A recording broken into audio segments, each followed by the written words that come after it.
വിവിധ ആവശ്യങ്ങൾ ഉന്നയിച്ച് സംസ്ഥാനത്ത് നാളെ സ്വകാര്യ ബസ്സുകൾ സർവീസ് നിർത്തിവെച്ച് പണിമുടക്ക് നടത്തും.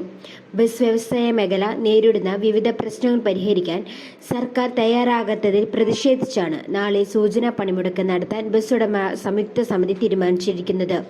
22 മുതൽ അനിശ്ചിതകാല സമരം നടത്താനാണ് ബസ് ഉടമ സംയുക്ത സമിതിയുടെ തീരുമാനം.